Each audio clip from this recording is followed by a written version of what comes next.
Okay, so now that we are able to correctly get our information into the right cells from our last project, the numbers project, we're going to now use Excel to do a little work for us and save us a little bit of time. So we're going to go to A6 right here.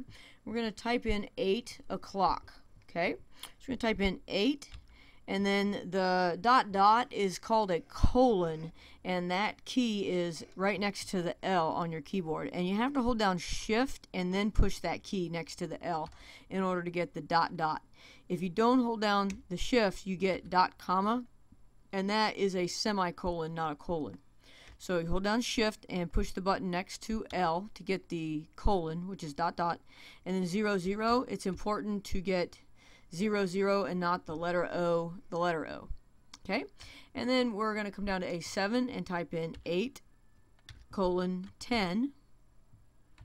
Go down to A8 and type in 8 colon 20, and let's do one more, 8 colon 30. Now we have 8 o'clock, 8:10, 8:20, and 8:30. So we have, obviously, we're getting 10 minutes later. We're going to in intervals of 10 minutes. Now we want to have Excel fill out the rest of this time schedule for us all the way down to row 24. And how we do that is we're going to select the pattern that we have established. So we're going to click and hold in 8 o'clock and drag down through the rest of the pattern. So now by selecting that pattern, we're showing Excel all 4 pieces of information. Excel only sees what is selected. So now Excel sees 8 o'clock, 8:10, 8:20, and 8:30, and because it sees all 4 pieces of information, it knows, Excel knows, that the next one will be 10 minutes later because it can see that pattern.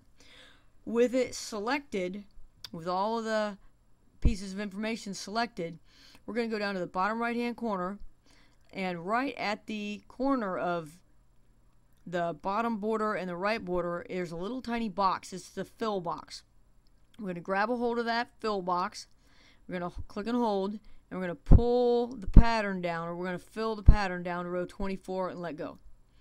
And there you can see it added 8:40, 8:50, 9 o'clock, all the way down here to 11 o'clock. And it would actually continue the pattern. If we select the pattern again, it would continue the pattern if we continued to pull it further.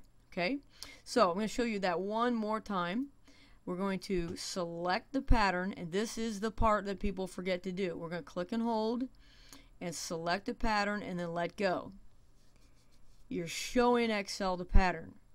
Then we're going to grab the fill handle and pull it down. Your instructions say pull it down to row 24. Okay, now if you forget to select the pattern, and let's say you only have 8 o'clock selected, that's all Excel sees. It doesn't see a pattern. It doesn't see 8:10, 8:20, and 8:30. It only sees 8 o'clock.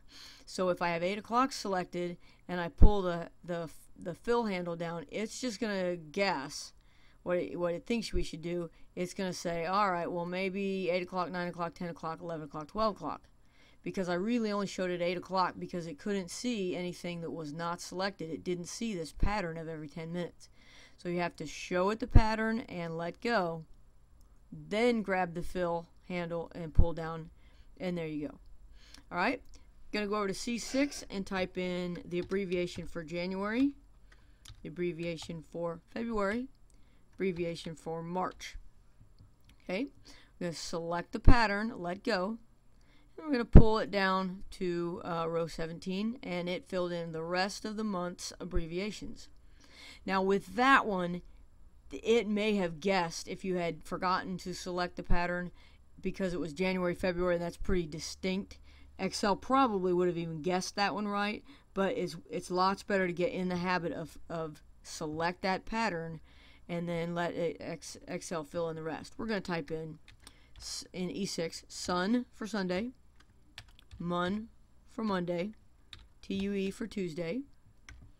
We're going to select the pattern, show it. Okay, we're doing abbreviations of the days of the week. And then let's pull this down. Your instructions say to 19. Okay, and there you can see it went through the abbreviations for a week and then started over again because I pulled it down that far. All right. Now, it will also do patterns that are not well known, like the months or like the days of the week. If you weekly you help out around the house and you take out the trash and you mow the yard and you do the dishes, and then next week you do the same 3 things, if you select a pattern and then pull this down, it will repeat that pattern. Trash, mow, dishes, trash, mow, dishes, trash, mow, dishes. So it will repeat the pattern that you show it and ask it to repeat. One cool feature, you can click and you can repeat colors as well. This is just kind of fun. Yellow, orange, red, maybe blue, and then select that pattern and we can pull it down and it will repeat that pattern for us. Okay, so that's kind of just a fun thing to do as well. Alright, we're going to need to know one more thing here. We're going to type in some amounts: 4, 5, 16, 9, and 1. And we want those to actually be dollar amounts: $4, $5, $16. But I don't really want to go back and retype it all and add dollar signs and decimal points and zeros. We can have Excel format that for us. So once again, you select what you want Excel to change. You have to say, hey Excel, this is the stuff right here that I want you to change. You select it, and then we're going to format. So go up here to format and click on cells. And when you do that, you get a number of choices of tabs across the top. You get number, you get alignment, font, border, patterns, protection. We're going to go back to number, and we want these amounts to be dollar signs, so that is known as currency.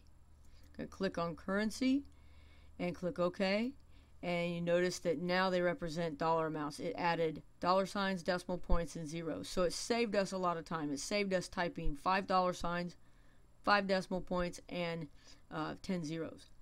Okay, so the key to repeating patterns and lists is to establish the pattern, and then here's the part that people forget: show Excel that pattern before you pull the fill handle.